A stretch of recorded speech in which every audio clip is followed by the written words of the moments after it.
Olá, boa noite. Começa mais uma edição do programa Agrodebate, o programa que debate o agronegócio. Para você, aqui na tela do canal AgroPlus, obrigado a você que já está ligado conosco. A partir de agora, 1 hora de debate sobre o agronegócio aí na sua tela. Nos destaques do programa de hoje, a gente fala sobre as tarifas de Donald Trump, que mais uma vez ataca com seu tarifaço. Na semana passada, anunciou tarifas de 100% contra produtos da China e logo em seguida já anunciou também que vai estender. Vai demorar um pouquinho para aplicar essas tarifas. Vamos entender o que foi esse diz-que-me-disse de Donald Trump, por que ele pode ter recuado, talvez se estendeu demais na fala, o que foi que aconteceu, vamos entender essa suspensão das tarifas, né, de 100% sobre a China, até uma reunião aí entre os dois, entre Trump e Xi Jinping. Lembrando que Trump tinha falado que não tinha conversa primeiro, hein? Agora já está falando de conversa aí. E aí, o que está acontecendo? Vamos tentar entender. A gente fala hoje também sobre o plantio da soja por todo o Brasil, que chega aí a números, né, de 14%, enfim. O plantio vai acontecendo com o passar dos dias e a gente vai atualizando, vamos entrar em detalhes aí nesses números, o que eles representam, qual é a expectativa do produtor das regiões, região centro-oeste principalmente, né, a maior produtora de grãos do país, colocando soja aí nas suas lavouras, e qual é a expectativa daqui por diante, porque pelo menos por alguns dias, logo depois do plantio, vem um período aí de alguns dias de seca. Será que tem gente replantando? Será que o replantio é uma alternativa? Eu já ouvi dizer que replantio de fato é uma alternativa para alguns, se a chuva não aparecer hoje, amanhã. Vamos conversar sobre isso já já. A gente também fala sobre a proposta do PT para substituir aquela medida provisória 1303 que caducou na semana passada. A gente conversou sobre isso bastante, inclusive, falamos bastante sobre isso na semana passada. E como alternativa àquela medida que caducou e que tributava as LCAs, lembra? Agora o governo parece que apresentou um projeto que vai valer a pena e que é justo, que é para dobrar os impostos sobre as casas de apostas. Será que essa é a melhor alternativa, meus amigos? Hoje quem está comigo é o meu trio aqui, né? Estamos juntos aqui, a minha dupla aí, seu Bianco, ele que é especialista em negócios, nas análises diárias por aqui. Obrigado pela sua presença mais uma vez, seu Bianco. Será que agora sim, essa medida aí para substituir a medida provisória 303, agora sim vai para frente? É justa? Boa noite, doutora Daiane, boa noite, Jossan, boa noite a todos que nos assistem. Eu acho que o governo pegou aí o filão e o lado correto. Ele não vai tributar principalmente as LCI e LCA, e com isso ele não vai tributar porque ele perdeu, né? Mas com isso ele pode ir nas casas de aposta, essas casas de aposta, principalmente no jogo, no esportivo, está tendo uma renda muito alta, tem muita gente apostando. E aí eles vão dobrar essa quantia de impostos em si, e acho eu que é uma ótima ideia, tanto para que segure um pouco essas casas de apostas, quanto para que o governo possa arrecadar e suprir seus compromissos. Daiane Kirnev, nossa analista de agronegócio, bem-vinda mais uma vez. A gente está com o número de 14% aí no plantio da soja por Brasil afora. Você é de uma família de produtores rurais. Na região aí da sua família, o que é que se fala entre os produtores, hein? Seja bem-vinda. Boa noite, Jossan. Boa noite, Bianco. Muito boa noite a vocês, telespectadores. Jossan, esse número é um número realmente que a gente vê que está alto até em relação ao ano passado, né? Porém, o que a gente vê em nossa região aqui é que o pessoal está um pouco preocupado, as chuvas ainda não estão regulares aqui no solo mato-grossense. Vamos debater sobre isso e outros assuntos, o programa só está começando. Vamos debater o agronegócio?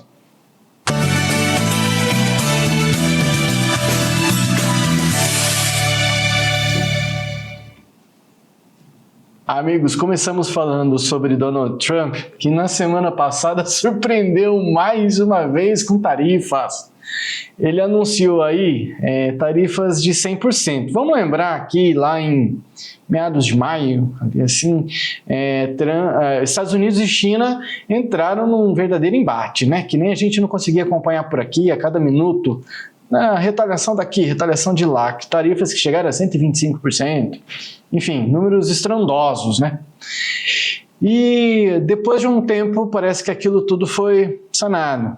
Voltaram a entrar em um acordo, chegaram ali nos 10% e pronto, tudo resolvido. Parece que aquilo se resolveu até certo ponto, porque agora Trump, né, na semana passada, anunciou tarifas de 100% sobre as importações da China, em outubro de 2025, como uma resposta agressiva a medidas recentes da China, né, que os Estados Unidos consideram inaceitáveis, especialmente as restrições a exportações de minerais, de terras raras, que são críticos para indústrias de alta tecnologia, né, defesa, semicondutores. E aí, logo depois desse anúncio, né, de tarifas de 100%, daí ele já veio com outro anúncio, que ele vai adiar. Não deu nem tempo da gente falar das tarifas de 100% aqui, a gente já está falando que o Donald Trump vai adiar. Só para vocês terem noção quão rápido foi isso. Essa decisão de adiar a entrada em vigor aí das taxas anunciadas, seu Bianco, quando se fala de negócios, o que será que passa na cabecinha de Donald Trumpinho? O que está acontecendo? Mais uma vez ele viu que talvez ele tomou uma medida e que ele estava precipitado. Será que ele, na cabeça dele, ele pensou, peraí, estou errado e vou voltar atrás? Acho muito difícil de nós entender o Trump, porque, pelo que eu estou entendendo, nem ele está se entendendo. Porque ele fala uma coisa um dia e daí já ameaça, porque a China não quer mais exportar, principalmente esses produtos, né, para equipamentos tecnológicos. Aí ele depende disso e aí ele fala, então vou taxar todo mundo em 150%, 100%. Aí vai ter uma reunião com o presidente da China, que é dia 31 agora, se não me engano, né? E aí cai a ficha dele, que ele fala, bom, mas eu acho que é melhor então eu conversar e discutir com ele. Aí ele já se arrepende da taxação, aí ele suspende a taxação e fala que depois do dia 31 que ele vai... Então, eu acho que ele vai muito na empolgação, então prejudica ele mesmo, perde credibilidade, porque quando você começa para nós, Jossan, que jogamos truco, né, que gostamos, você vai falar truco, e daí depois você vai falar, olha, destruco, vou voltar o truco para trás. Então você perde credibilidade. Acho eu que ele está assim, trocando os pés pelas mãos, e no meu entender, ele deveria pensar um pouco mais nesses discursos, ou principalmente nessas taxações que ele está determinando ou querendo fazer. O senhor falou da popularidade dele, né? Isso fica ruim para a popularidade, até porque se ele truca demais e todo mundo está vendo que ele só está passando facão, ele vai perdendo a credibilidade. E dali para frente, a cada trucada, a gente já sabe que ele não tem nada nas mãos, né? Daiane, a China, a gente tem uma informação aqui, que está disponível no site Notícias Agrícolas, que a China ainda precisa de 9 toneladas de soja até janeiro. E aí a gente, assim, a princípio estava feliz com esse posicionamento de China com os Estados Unidos, meio ali com um ranço um do outro, e daí a China dando preferência para o Brasil, fazendo compras, pelo menos na América do Sul, Argentina, mas o Brasil, principal país de quem ela tem importado. Bom, a China ainda precisa de 9 milhões de toneladas de soja até janeiro. A gente vê aí um possível, claro, Donald Trump deu a cartada dele, 100%, mas agora falou que vai conversar com Xi Jinping.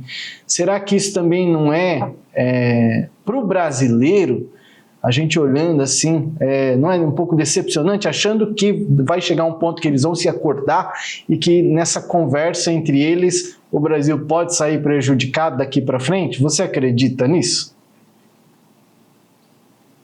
Jussa, o Bianco falou algo que hoje, quando eu li a matéria, é muito difícil de prever, né, essas reações do Trump, principalmente pelo fato de que ele fez o anúncio da taxação dia 10, né, e hoje, dia 13, aí ele já mudou, né, já resolveu suspender. Então, assim, que ele está jogando, ele está, isso certamente. Existem algumas pressões também políticas e industriais que estão afetando também algumas decisões dele, afinal de contas, ele responde por um país, mas por uma economia, muito mais do que por um país, né? Então, isso também tem uma relação forte com relação às pressões. Com relação ao Brasil, até segundo a matéria, a China ainda está dando preferência ao Brasil, né, com relação às compras. Essa demanda ainda chinesa, ela ainda preferencialmente será do Brasil. Porém, depois de uma conversa, né, Jussa, a gente nunca sabe, porque esses governantes, eles buscam interesses que levam o interesse econômico, e com certeza, numa tratativa de acordo aí, a gente pode ser prejudicado sim. Mas a gente vai ter que esperar, né, os dois sentarem e conversarem para saber novas notícias. Só que a gente tem essa preocupação sim, porque, afinal de contas, um tratado com eles, a gente já teve na sexta-feira oscilação em Chicago, né? A gente já desceu o preço das bolsas. Então, considerando, se eles fazem um acordo no final do mês, provavelmente aí a gente tem um impacto negativo com relação à bolsa novamente, né? Porque os valores, eles oscilam muito de acordo com essas demandas, né? De acordo com essa intensificação desses conflitos tarifários. Isso acaba atingindo diretamente os valores da soja. E a gente sabe que oferta e demanda também levam em conta muito na precificação. Então, Donald Trump já sinalizou há dias atrás, a gente até falou sobre a compra do Brasil, né? Dando uma indireta à quantidade de soja que a China comprava. Então, certamente, a gente tem que ter um olhar mais atento a essas negociações. Ficar no noticiário, ouvindo o que vai acontecer no dia 30 também, mas também não perder a oportunidade de mercado enquanto isso. Seu Bianco. Jussan, daí ele falou muito bem, aí os Estados Unidos, o Trump, ele está trabalhando mais ou menos querendo pressionar a China. A China não está mais querendo comprar quase mais nada dos Estados Unidos. Por quê? Porque de todas essas taxações que o Trump faz, mudança de ideia e tal, então a China está querendo negociar com quem? Principalmente com o Brasil. Por quê? Por causa dos BRICS, eles estão muito mais alinhados. Então, dessa maneira, ele daria preferência ao Brasil. Mas, no meu entender, o que é que vai acontecer dia 31 agora? Haverá uma grande pressão dos Estados Unidos para que a China compre alguma coisa deles, e se houver a contrapartida dos Estados Unidos abrirem um pouco o mercado, principalmente o mercado de aparelhos eletrônicos para a China, automaticamente haverá uma troca de negociação. A China comprará, no meu entender, soja dos Estados Unidos e os Estados Unidos comprarão eletrônicos deles. Então, é uma troca de interesse. Você compra de um país aquilo que determinado país esteja, não é sobrando, mas que tenha em excesso, que tenha em excedente, e você vende aquilo que você está de excedente ao seu país. Essa negociação, dia 31, no meu entender, haverá com quase que plena certeza. Para a China, o senhor estava falando, né? Isso pode representar um incômodo, negociar com um país que está deixando as coisas muito indefinidas, né? Tá tudo muito indefinido. E aí, o que vai ser? Eu nunca sei como é que vai ser o meu amanhã. Mas e daí, para essa relação, seu Bianco, entre Estados Unidos e China? a China também não pode falar, não vou comprar mais de você, ou é muito arriscado isso, né? O mercado ele tem que ser aquela história que você tem que dividir sempre os ovos em vários cestos, porque se tudo estiver num cesto só, você perde tudo de uma vez. A China está adotando a sistemática do silêncio, ela está fazendo muito bem, ela não está dizendo que não compra, porém não está fazendo um alarde que não compra, porém não está comprando. Então, por isso que eu digo que haverá pressão dos Estados Unidos para que haja essa relação de comércio entre os dois. E, no meu entender, principalmente para nós do agro, principalmente da soja, eu acredito que esses 9 milhões de toneladas que a China tem necessidade de comprar até janeiro, ela vai ter que comprar dos Estados Unidos, mesmo que seja mais caro. Mas por quê? Para não prejudicar um outro comércio da própria China. Daiane. Se a gente considerar que esses países, o jogo deles é mais de interesse do que de ego. O Trump parece que é um pouco mais de ego, mas no fim das contas ele também tem que se atentar aos interesses, né? Porque os interesses falam muito mais alto, afinal de contas é dinheiro que cai no bolso do país, de todos, né? Inclusive sobre a popularidade deles, porque não adianta ele estar tecnicamente ganhando um jogo, estar levando todo mundo, mas não está ganhando dinheiro. Então, o interesse deles também é econômico. E a pressão social também é levada em conta. A gente tem que lembrar que Trump já tem perdido algumas causas sobre o tarifaço nos tribunais, então ainda essas decisões estão para sair sobre algumas outras demandas, inclusive a do Brasil, né? Essas decisões estão para ocorrer e certamente ela vai cair. Então não adianta ele ficar muito colocando e impondo tarifas que muitas vezes nem vão perdurar, né? Vai ficar até feio para ele, como vocês falaram, perde a credibilidade. Então a gente tem que tomar certo cuidado e temos aí um certo tempo hábil até isso acontecer para fazer as negociações. Quem ainda tem produto disponível, né, ficar meio atento a esse mercado aí. O Ministério de Comércio da China ele declarou ontem, domingo, que a China ela não quer uma guerra tarifária, mas ela também não está temendo. Se acontecer, ela vai encarar. Classificando, no caso, né, que dessa decisão dos Estados Unidos aí é uma escalada nas tensões comerciais entre os dois países.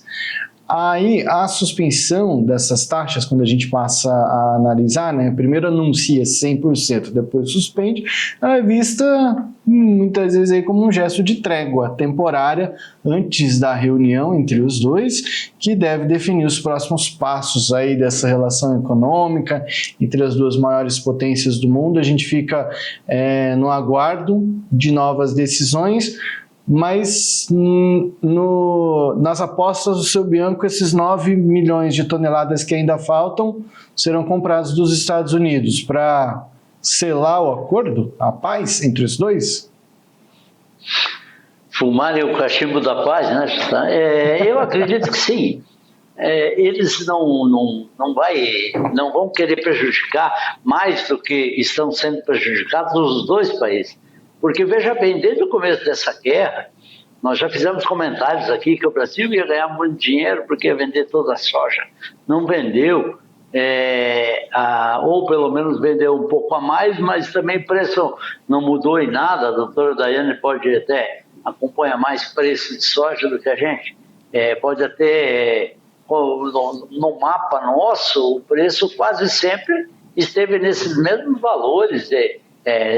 Aumentou um pouco o preço da soja agora durante esses meses de entre-safra, mas aumentou mais em virtude da entre-safra, não foi por causa da briga de Estados Unidos com todo mundo.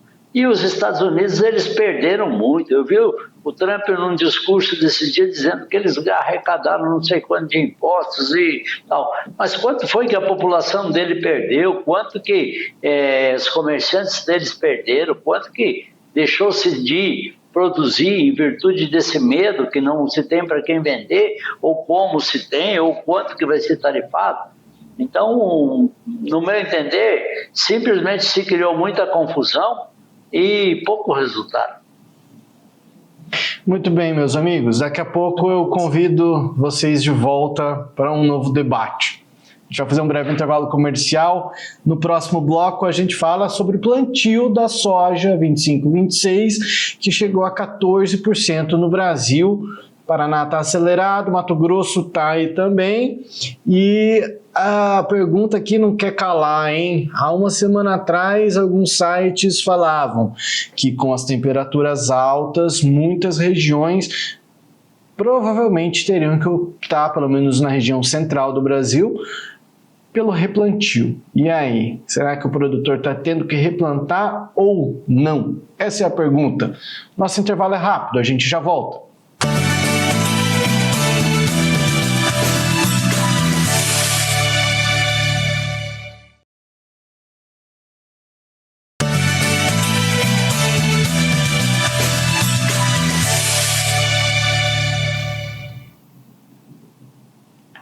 Segunda-feira, dia 13 de outubro, o Agrodebate está de volta. Obrigado a você que continua conosco.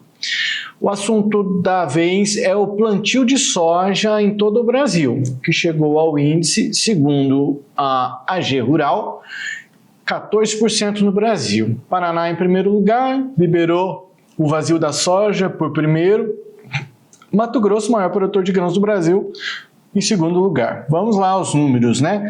A área estimada, então, semeada é de 14%. Esses números correspondem até a última quinta-feira, dia 9, de acordo com o levantamento, né, da AG Rural. Esse índice, ele representa até um avanço, viu? De 5 pontos sobre os 9% de uma semana antes e supera os 8% de um ano atrás, né? O que dá a essa safra o posto de terceiro plantio mais acelerado da série histórica, atrás lá de 2018-19 e 2023-24. Bom, a expectativa para essa semana, né? Muitos meteorologistas ligados ao agronegócio apostam em uma regularidade maior nas chuvas a partir de meados, ou seja, a partir da metade de outubro, ou seja, a partir dessa semana é para as chuvas ficarem mais regulares. Alguns produtores lá, quando liberou o vazio da soja, pelo menos no estado de Mato Grosso, já optaram por ir plantando, esperar alguma chuva ou outra para dar uma umidade no solo, umedeceu e arriscou. Será que esse risco vale a pena? Eu vou convidar os meus colegas Seu Bianco, nosso analista de negócios, e Daiane Kirnev, analista de agronegócios. Meus amigos, eu ouvi neste final de semana de uma colega ligada ao agronegócio, vem de uma família do agronegócio, a seguinte frase: o produtor mato-grossense não tem que cismar e plantar em setembro ainda, quando libera o plantio ali, depois do vazio da soja. Ele tem que esperar até outubro. Mas aí tem uma incógnita, né, Daiane, que é a janela, né, a janela melhor. Vale a pena para o produtor rural esse risco de ter o replantio? Ou é um risco muito grande, hein? O que fazer? Porque a gente está falando de Mato Grosso, para quem não conhece, né, Brasil afora, com chuvas regulares aí durante 6 meses, e 6 meses de seca, né, mais ou menos. Vale a pena esse risco, Daiane, na sua opinião? Jossa, eu acho que não, porque o replantio hoje ele tem um custo muito elevado para o produtor. Né, as sementes hoje ela tem uma porcentagem significativa e errar nesse momento pode significar perda de lucratividade muitas vezes, né? Então é um risco muito grande, às vezes vale a pena esperar uma certa regularidade. A gente sabe que é necessário aproximadamente 35 a 40% de umidade, né? De milímetros de umidade para o plantio. Então, mas não adianta às vezes uma chuva e depois não chover mais, que foi o que aconteceu, né? nós tínhamos previsão para a segunda quinzena ou até para o final de setembro, e elas aconteceram, mas de forma muito esparsa, né, uma ou outra, e eventualmente agora começam essas formações. Nós tínhamos ontem, por exemplo, a previsão do tempo com 100% de possibilidade de chuva, e não ocorreu a chuva. Então, é melhor esperar um pouco, não arriscar tanto, né? E às vezes compensa até não plantar o milho depois, né? Plantar alguma outra variedade, pensar numa outra hipótese, não plantar toda a área. A gente sabe que a gente precisa da chuva também para o milho. Mas o que acontece quando atrasa aqui, ele acaba dando uma estendidinha depois, mais para frente. É isso que tem acontecido nos últimos anos, né? As chuvas muitas vezes atrasam, não chegam em setembro, mas depois elas vão até abril ou até começo de maio. Então, meu ponto de vista, né? Claro que a realidade de cada produtor é diferente, mas o meu ponto de vista, arriscar custa muito caro. É um preço muito alto, a semente está cara, o combustível está caro, então não é mais qualquer coisa. A gente pode falar daqueles produtores talvez que salvem a semente, mas mesmo assim, né, o custo ainda é elevado. Daiane, ser produtor rural não é fácil, né? Não é uma equação que é fácil de ser resolvida, colocou ali. Eu já vou daqui a pouco passar para o seu Bianco falar de calcular, de colocar tudo na ponta do lápis, que é importante, mas o produtor não consegue fazer esse cálculo. E você falou, arriscar é difícil, mas deixar também para esse período com uma janela menor também não é arriscado? Também, Jossan. Na verdade, assim, a produção agrícola, ela é sempre arriscada, né? Porque a gente depende do clima, do solo, da temperatura, de tudo. É um risco muito grande. Mas existem alguns riscos que podem ser minimizados. E eu vejo que, assim, plantar quando já tem uma chuva regular é um deles, né? Porque o replantio, ele pode custar muito para aquela família, né? Pode custar a falta de lucratividade ou até um prejuízo. Então, assim, para a sua safra principal, você vai arriscar a sua safra do ano inteiro, de toda a sua rentabilidade, às vezes não compensa, né? Compensa plantar um pouco depois, mesmo que o milho não receba tanta chuva, produza um pouquinho menos, mas ainda assim é melhor do que você perder na sua produtividade e ter que replantar a soja. Então, a gente vê que, com certeza, a agricultura é sempre de risco, mas a gente tem que minimizar o máximo possível esses riscos, né? Conforme está nas nossas mãos, né? Porque a gente tem aquelas coisas que estão nas mãos do produtor e tem aqueles fatores que são externos, né? Que a gente não consegue controlar. E depois que a gente plantou, que já teve uma regularidade, se acontecer uma seca, é um fator que não está em nossas mãos. Mas lançar a semente na terra é uma escolha e decisão do produtor. Então, que a gente tenha já uma regularidade para ter uma certa garantia aí. Tia Bianco, a gente está falando de 14% das áreas a serem semeadas já com semente no solo. A gente está vendo que a maioria dos produtores estão optando em segurar, aguardar, portanto, essa regularidade maior que deve começar a partir de agora. E aí é importante isso que a Daiane está falando, daí chega, né, o ponto, né, de colocar tudo na ponta do lápis. Quando a gente se fala, o senhor no seu posto dia é um especialista em negócio, na hora de fazer negociação, a calculadora é o melhor amigo do produtor rural. Essa calculadora tem que ser, obrigatoriamente você tem que fazer cálculos. Eu iria ampliar um pouquinho a conversa da Daiane, que é o seguinte: hoje, Mato Grosso em si, nós sempre pensamos que a safra é a soja e a safrinha, ou segunda safra, a safra de menor valor, é o milho. Hoje está tendo no Mato Grosso muita gente que a primeira safra, que é a safra da soja, e daí eles arriscam muito mais, se tornou quase que uma safrinha, porque a segunda safra é a safra de algodão, e é onde que tem um valor muito maior na produção e no produto. Então, esses produtores, teoricamente, desses 14% que já lançaram semente no solo, a maioria, no meu entender, são produtores que eles arriscam muito na soja para ter a safra cheia de algodão. Então, eles até não questionam muito um pequeno prejuízo, de repente, de um replantio, alguma coisa assim, na soja, porque a safra melhor e a safra que eles se focam mais é o algodão, porque esse tem um valor muito maior do que a safra da soja. Então, não daria para a gente fazer uma análise bem concreta em virtude disso. Mas, no meu entender, provavelmente, quem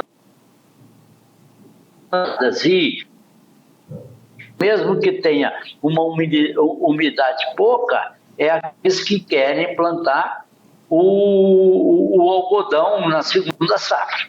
Enquanto que o pessoal do milho, eles querem exatamente isso que a doutora Daiane falou. Eles querem uma segurança maior. A janela nossa não é muito boa, não é muito longa, mas para quem plantar até 31 de outubro com sementes precoces, eles vão ter a janela do milho aí até dia 15 de fevereiro para eles plantarem o milho em 15 de fevereiro e pode ser muito bem, com uma produção muito boa. Mas, no meu entender, e aquilo que eu vejo nas lavouras aí, quem está correndo o risco maior são os produtores de algodão. Daiane. Muito bem colocado, Bianco. Como é a minoria, sempre a gente acaba falando pela maioria e muitas vezes acaba passando batido, mas essa é uma realidade que a gente vê também aqui no Mato Grosso, né? De muitas vezes o produtor de algodoeiro, ele até dessecar a sua lavoura de soja antecipadamente, às vezes a soja nem está madura o suficiente, eles dessecam e colhe do jeito que dá, né? Porque a prioridade deles aqui é o algodão. Mas uma coisa que eu queria me atentar também, é que essa porcentagem só está nesse montante de 14% por causa da safra do Paraná. O Paraná já tem uma regularidade nas chuvas, então a semeadura deles está andando muito mais avançado. A gente não tem um número estratégico aqui do Mato Grosso para passar essa informação, mas o que eu sei é que essa semeadura só está avançada graças ao Paraná, que já tem a sua semeadura muito bem estabelecida porque tem regularidade de chuvas, diferente do Rio Grande do Sul também, que está com excesso de chuvas agora nesse momento, né, e não estavam conseguindo também fazer sua semeadura de forma adequada.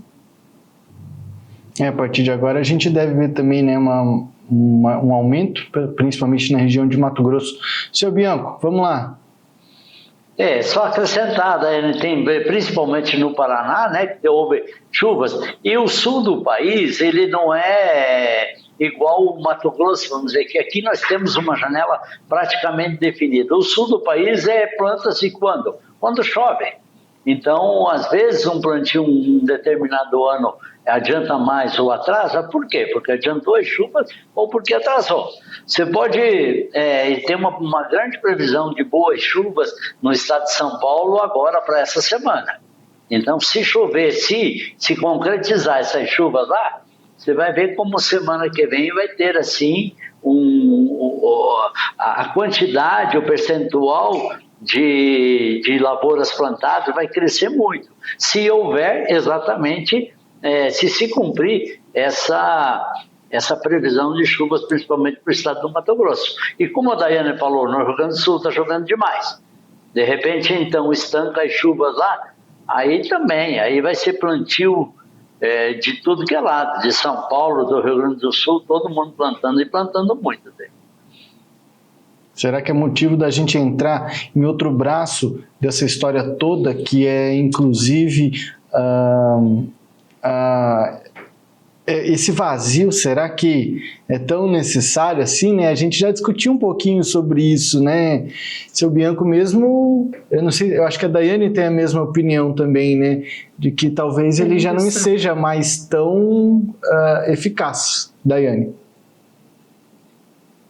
A gente acredita que ele não seja mais necessário, né, Jussan? Ele veio por conta da ferrugem asiática, mas hoje em dia já existem produtos muito eficientes, né, que combatem os patógenos da ferrugem.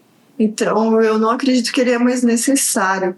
E muitas vezes ele acaba ficando travando, né, o produtor de outras possibilidades. por exemplo, vou dar um exemplo, né, aqueles produtores que têm as irrigações, né, na propriedade, os pivôs, eles poderiam já estar adiantando as suas lavouras, mas muitas vezes ficam esperando algo que às vezes nem tem mais funcionalidade, né? Existe porque está ali no papel e eles não têm interesse em mudar. Seu Bianco, para alterar isso, o que precisaria se fosse fazer uma mudança aí? Não, tem que mudar a lei, né, Jussá? A lei hoje, ela tem que você ter. Existe esse vazio sanitário. Essa lei foi criada em virtude de que não haveria, se a ferrugem asiática atacasse como atacou, não havia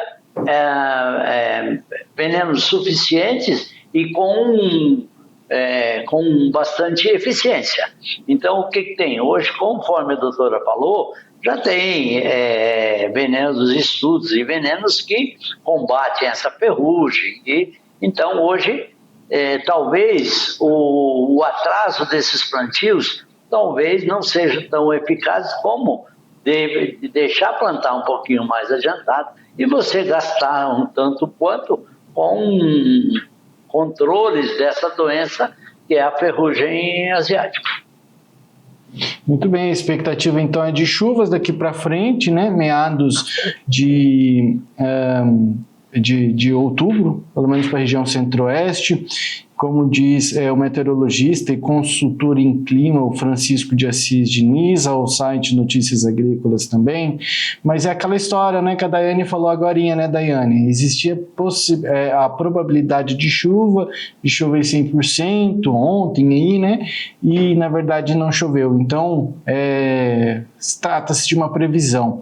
Mas a expectativa de regularidade maior nas chuvas, agora a gente deve ver também um aceleramento maior na semeadura da soja nesse período.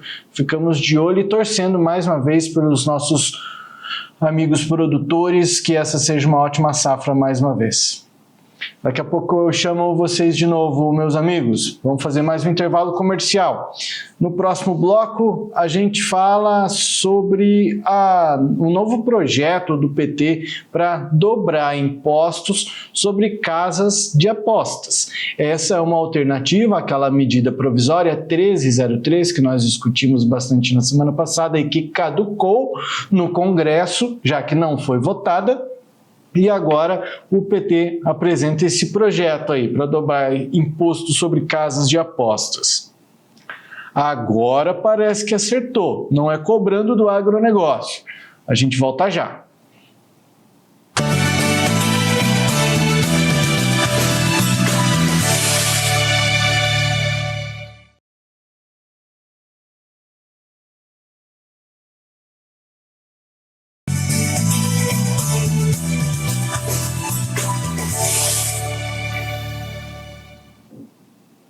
Amigos e amigas, estamos de volta nessa segunda-feira, dia 13 de outubro, com o Agrodebate.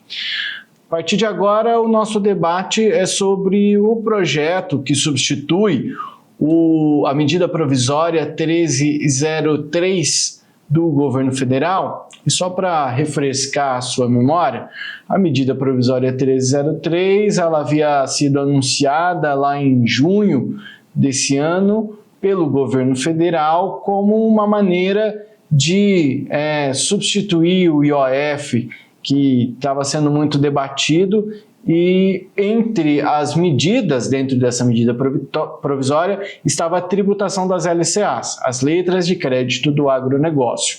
Pois bem, depois de muito discutir, a medida provisória acabou sendo alterada, as LCAs foram tiradas ali e continuaram isentas de imposto de renda, e depois de muito se debater, essa proposta, essa medida provisória, como nós explicamos na semana passada, essa medida provisória ela deveria ter sido votada, porque toda medida provisória, quando publicada por um presidente, ela precisa passar pelo crivo do Congresso Nacional. E aí a gente precisava de uma votação pelo Congresso, só que ninguém se dispôs a colocá-la em votação. no fim das contas, ela caducou. E logo em seguida vem uma alternativa. Até parece que o PT já estava preparado e já sabia que essa medida provisória 1303 iria caducar. Já temos um novo projeto, e esse novo projeto ele visa dobrar o imposto sobre casas de apostas. A proposta elevaria a tributação das bets de 12% para 24% e determinaria a parte da arrecadação à saúde. Vamos conversar então com os nossos analistas, seu Bianco, que nos ajuda a analisar negócios, e Daiane Kirnev, nossa analista de agronegócio. Daiane, na semana passada a gente discutiu bastante sobre isso. Eu e seu Bianco, né? Agora que você está conosco, eu queria ouvir a sua opinião. Finalmente, né?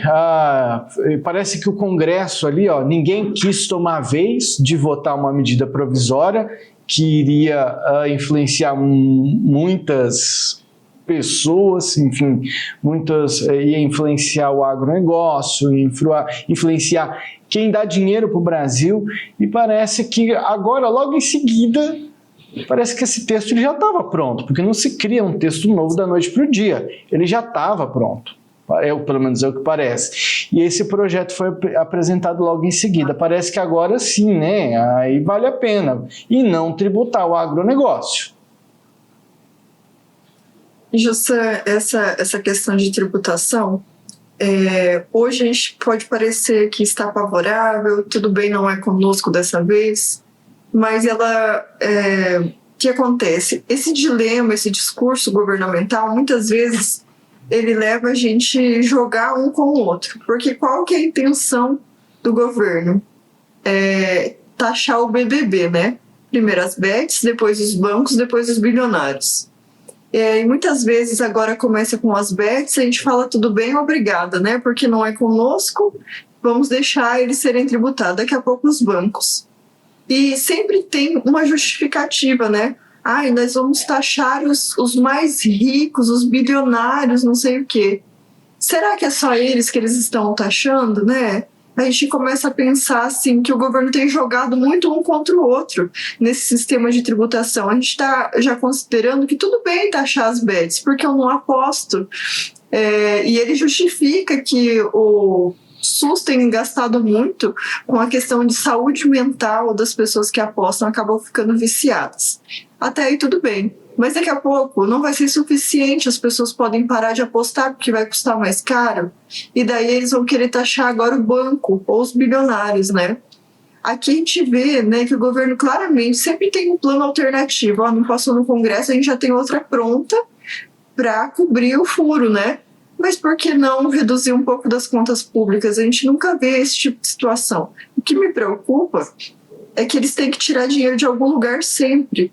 E só levando, assim, eu não estou falando que eu sou contra a taxação das bets. Eu estou dizendo que, assim, eu tenho receio, porque ele vem com essas narrativas muito bonitas e prontas, tanto é que o governo mesmo fala mal do agronegócio para as pessoas não gostarem do agro, para tentar justificar, muitas vezes, as taxações e as imposições que eles fazem ao agro. Porque a maioria das pessoas, se você for ver pessoas comuns que votam, não são do agronegócio. Então vamos falar do mal do agro para que as pessoas queiram taxar o agro depois também. Então isso é até uma forma de governar, né? Uma forma de convencer a população. Hoje a gente está aqui querendo taxar as bets, tudo bem, obrigado, né? Vamos taxar as bets. Daqui a pouco pode ser os bancos, podem ser os financiadores, porque eles vêm com esse discurso de que vamos taxar os mais bilionários, como se fosse uma coisa ruim ter dinheiro no Brasil, né? É ruim você ter investimentos no Brasil da mesma forma que eles taxaram as LCAs, fizeram essa medida provisória, dizendo que quem investe é quem tem dinheiro sobrando. Então, se a gente for pensar assim, outras pessoas no mundo que querem investir no Brasil, que querem depositar dinheiro no Brasil, mesmo com a Selic em alta, muitas vezes não incentiva. E o que acontece? O dinheiro acaba ficando muito caro para o brasileiro ter acesso, né? se tem mais pessoas investindo aqui no Brasil, então isso é mais interessante para a gente.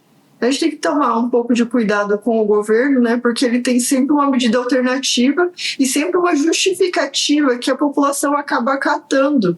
Então, agora é as bets e o segundo é o banco.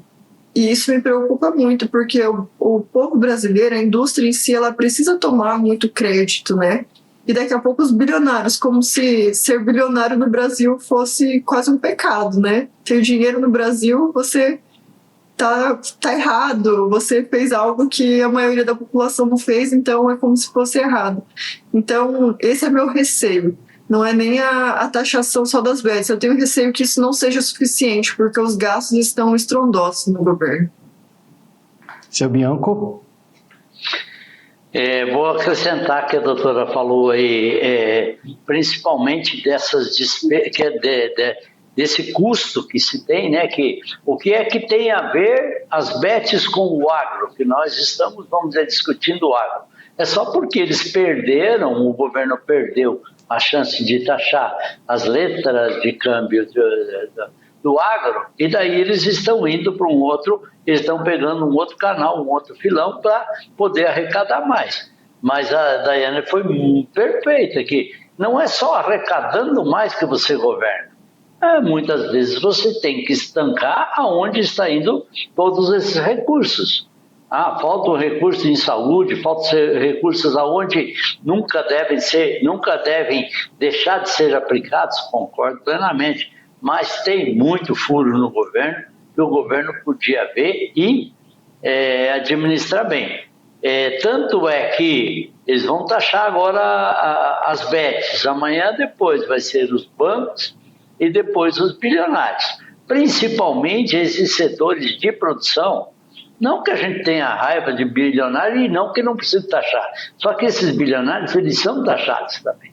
E esses bilionários, na maioria das vezes, são quem põe o dinheiro para produzir. Então tem que incentivar o brasileiro para que vá e que produza. E se nós tivéssemos um governo que tivesse muito bom em administração, automaticamente aconteceria aquilo que a Daiane falou.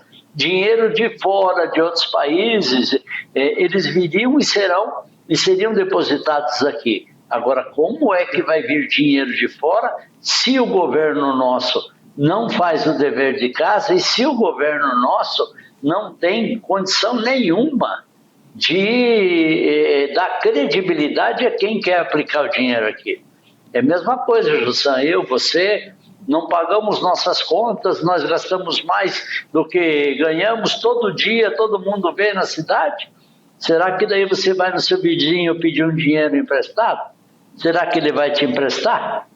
Acho eu que é muito difícil a gente ter essa credibilidade do vizinho te emprestar o dinheiro. Se eu tivesse um tempinho agora, eu gostaria de contar um fato que aconteceu na minha região, que era um senhor, ele tinha posses, tinha dinheiro, e ele costumava emprestar dinheiro para as pessoas, assim, né? E aí, um determinado dia, um senhor foi pedir dinheiro emprestado para ele. Chegando lá, esse tomador do dinheiro, ele fumava. E aí, chegando lá, eles ficaram bem pertinho do fogão, aquele fogão a lenha, e a pessoa, a cada cigarro que acendia, ele usava o fósforo dele, onde ele poderia usar aquele tição, vamos dizer, que tinha ali no fogo. Aí ele pediu dinheiro emprestado, a pessoa que emprestava o dinheiro falou: eu não vou te emprestar o dinheiro para você, por quê? Porque você não sabe economizar. Se você não tivesse gasto esses palitos de fósforo que você gastou, isso é um sistema de economia. Então, se você soubesse economizar, eu te emprestaria o dinheiro. Como você não sabe economizar, mesmo sendo um palito de fósforo, você não merece credibilidade para mim te emprestar o dinheiro. Interessante. Daiane, quer comentar alguma coisa? Justa, só que o seu Bianco tem razão. A gente tem que apresentar também não só novas alternativas de cobrança, mas também novas alternativas para saber estancar onde que está esse furo, né? Onde que está essa sangria que não para de sair. Ver alternativas também para que se faça uma boa gestão, um plano de gestão novo, principalmente cortando recursos que são desnecessários ou muitas vezes realocando, né, se aproveitando das oportunidades.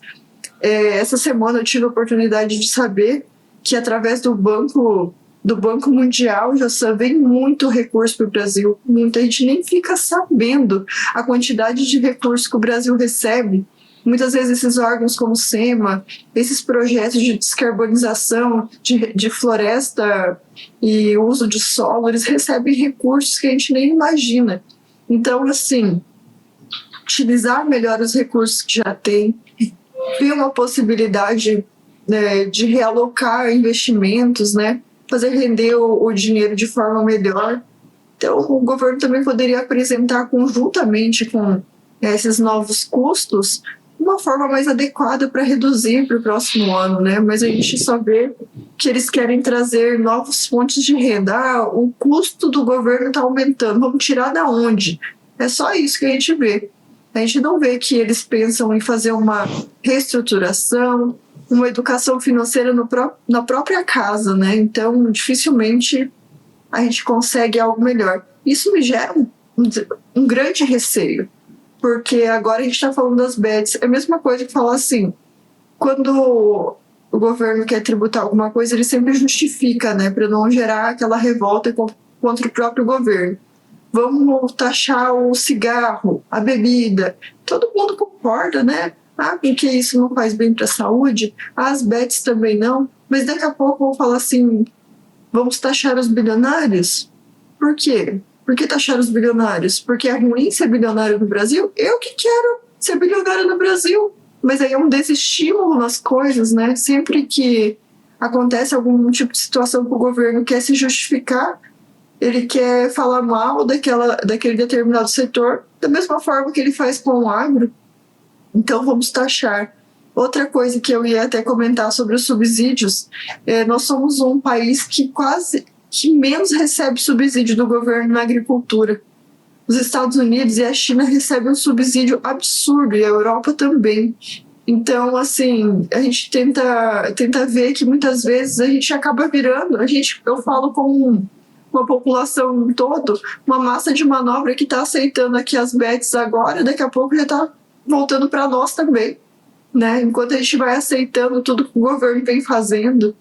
É só uma reflexão, assim, porque eu tenho bastante receio, já veio as LCAs, que são letras de câmbio que muitas vezes financiam o agronegócio, né, os financiamentos, que são dinheiro que as pessoas aplicam lá para que sejam financiadas de outra forma.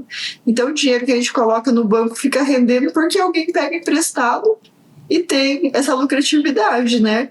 Então, a partir do momento que a gente pega e coloca imposto, coloca mais taxações sobre esses valores, vai custar muito caro para quem vai tomar esse crédito. Então acaba ficando muito difícil você realizar negócio no Brasil e crescer dessa forma. Então a gente tem que pensar sempre igual aconteceu com as LCAs. Eu vi algumas pessoas até defendendo. Então pensem muito bem, porque o custo fica o custo Brasil, né?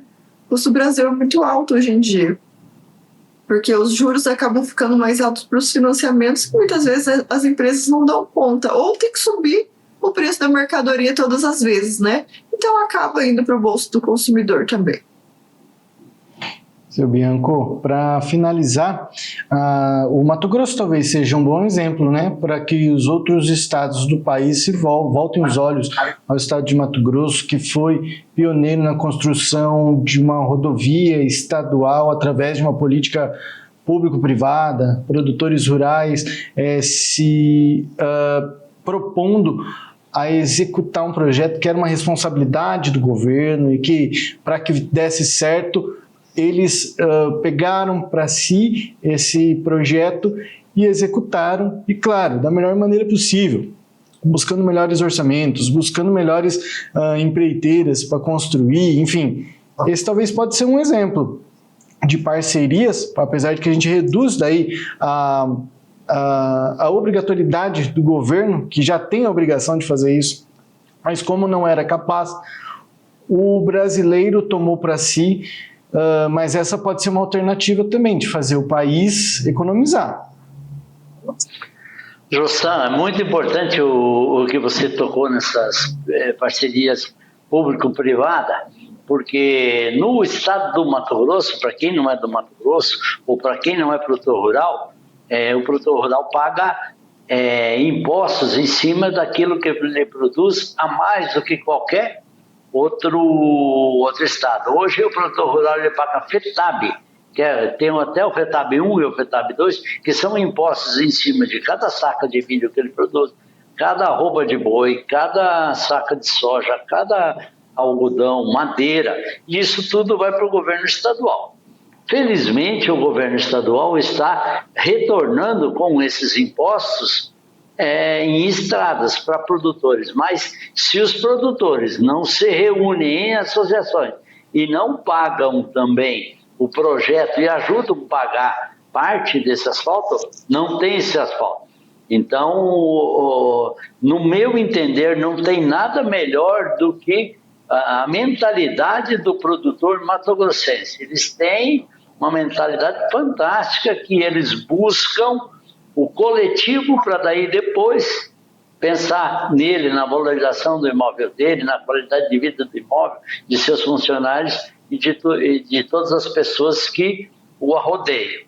Eu queria falar que a Daiane comentou que, de repente, taxação dos bilionários, e eu não vou concordar 100% dela, que ela falou que ela gostaria de ser bilionária no Brasil. Daiane, eu podia ser bilionária e gostaria de ser em qualquer canto do mundo. Aí se me desse essa chance, olha, eu tenho muita vontade de ser, hein?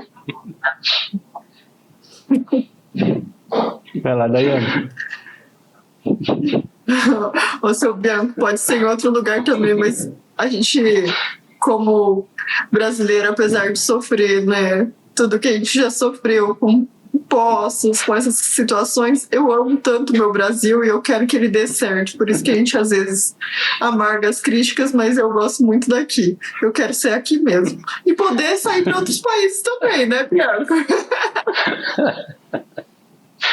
Tá certo. Lutando com as opiniões de vocês, trazendo sempre a melhor opinião para que o Brasil melhore e desenvolva, né? Quem sabe, e é o que a gente espera, né? Que a nossa opinião, a opinião de vocês aqui, chegue a cada um dos nossos telespectadores para que a gente possa construir, acho que cada dia mais, um país melhor. Ótima frase para encerrar o programa de hoje. Obrigado, seu Bianco. Obrigado, Jossan. Obrigado, doutora Daiane. Obrigado a todos que nos assistiram e até amanhã. Daiane Kirnev, obrigado. Obrigada, Jossan. Obrigada, Bianco. Obrigada a você, telespectador, que nos assiste. Um beijo para a Lavínia, um beijo para o Pietro. E até a próxima. Valeu, até. Meus amigos, obrigado, tá? Amanhã estamos de volta. A você que está ligado conosco, obrigado. A você que ficou até aqui. Amanhã tem mais 1 hora de debate sobre o agro. Boa noite, tchau.